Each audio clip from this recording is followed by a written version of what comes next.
man, I miss when AAA games were just games. I miss playing Halo on the couch with my friends when the only reward was laughter. Starcraft 2 at a LAN party, or even just sitting down with the latest Modern Warfare and binge playing the campaign through a single session on a big screen, knowing that was it. That was all that I was getting out of it. And it was okay. We used to play games differently.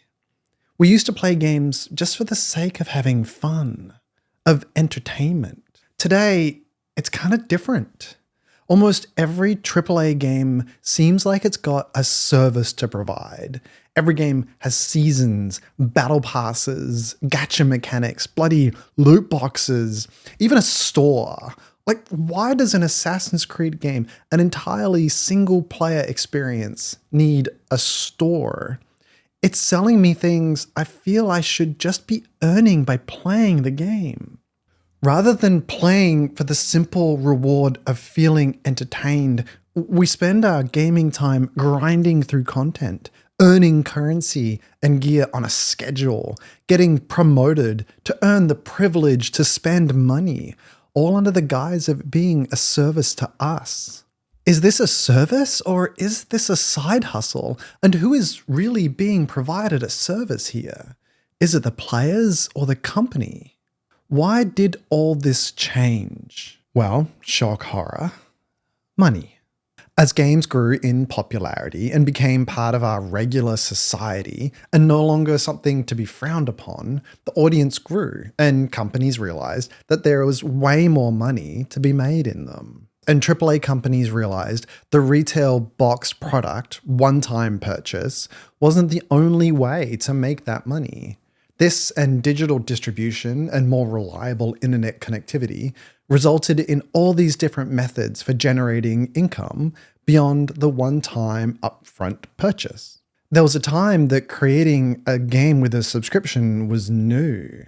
Now we have all these other systems designed to do one thing: consume your time and attention, which, as you know, games are incredibly good at doing.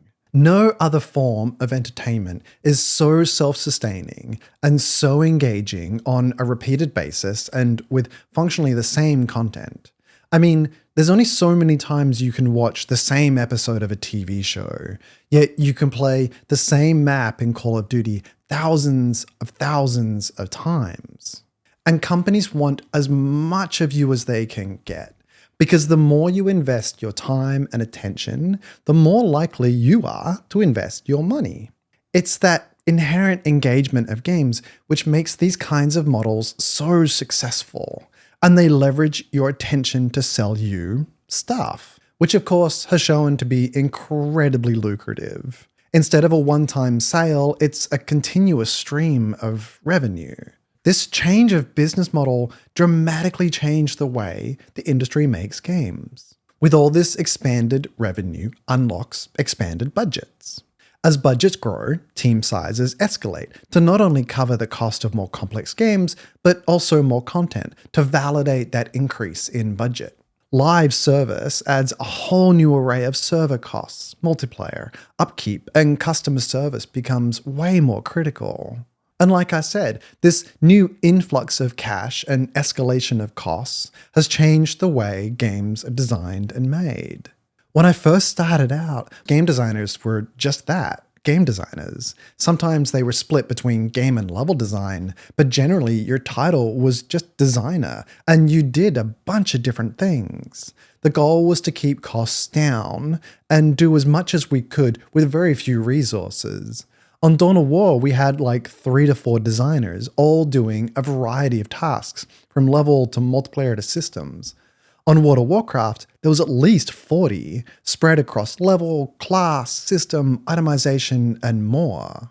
You see, higher budgets creates the opportunity for deeper specialization. Ubisoft now has artists for every tiny part of development.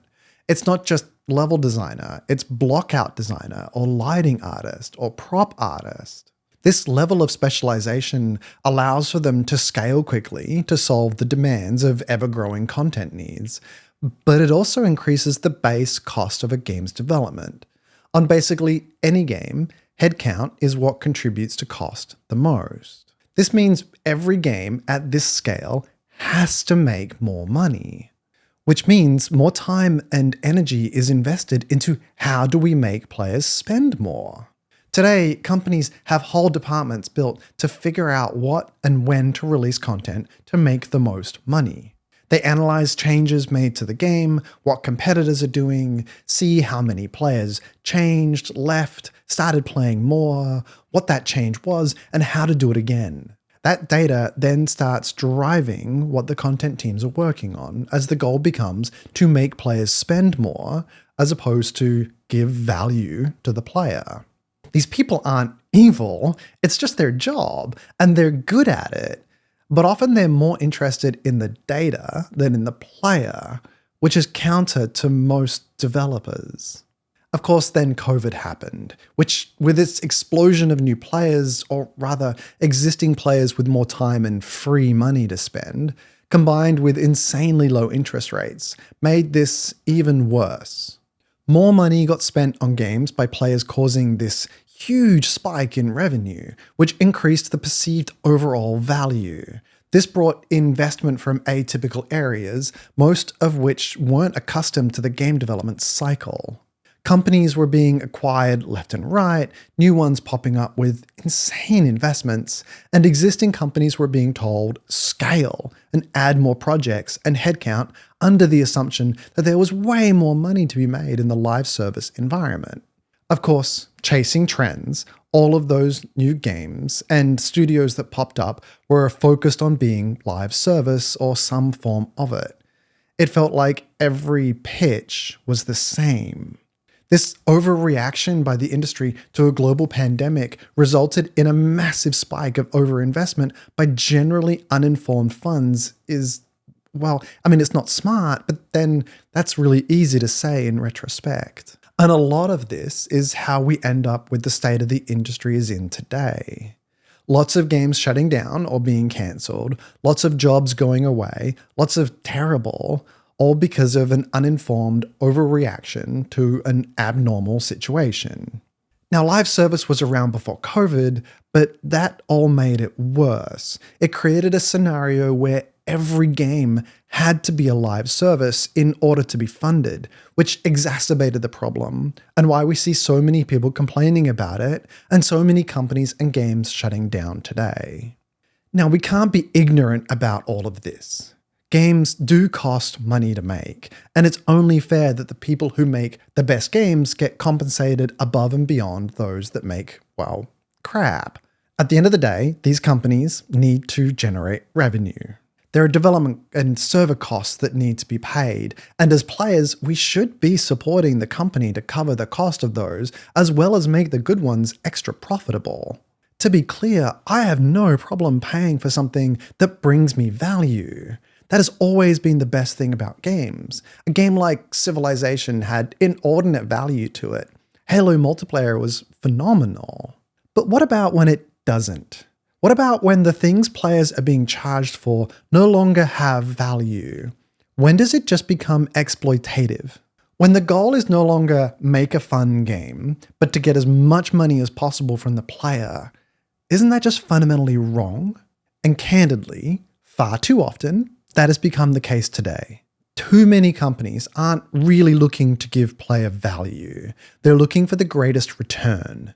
They're looking to give themselves value by making the most money off the cheapest thing. The cheaper it costs to make stuff to sell you, the more money they can make. More and more, what a game store sells is various kinds of cosmetics. It's not just because pay to win is seen as bad, but because those cosmetics are cheaper to make than actual content. And generative AI is only going to make this worse.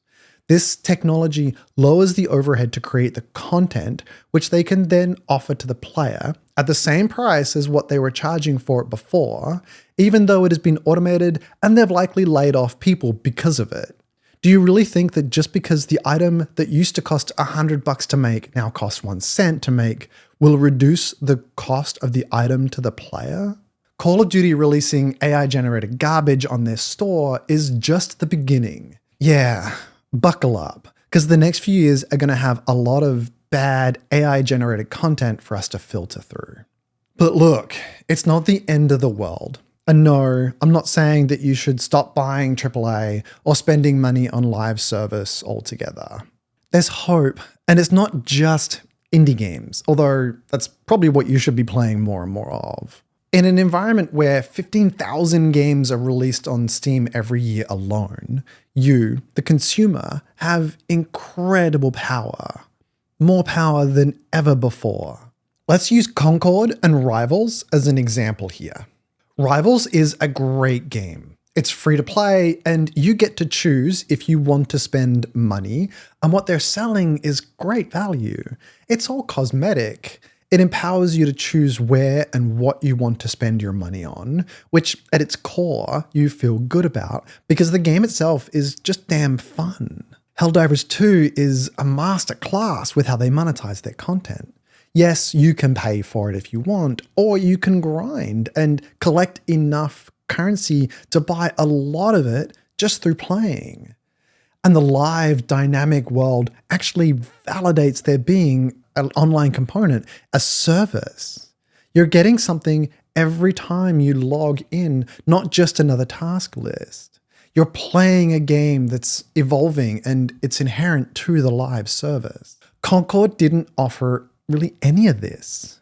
Regardless of its overall quality, what it was asking for was an upfront fee and then ongoing costs for something which didn't provide value. It wasn't really that great a game. Look, what happened to Concord is painful for the developers who lost their jobs, but a great sign for you, the player. You voted with your wallets, and you said no thank you. The more players who spend money spend it wisely and meaningfully, the more the trend gets set.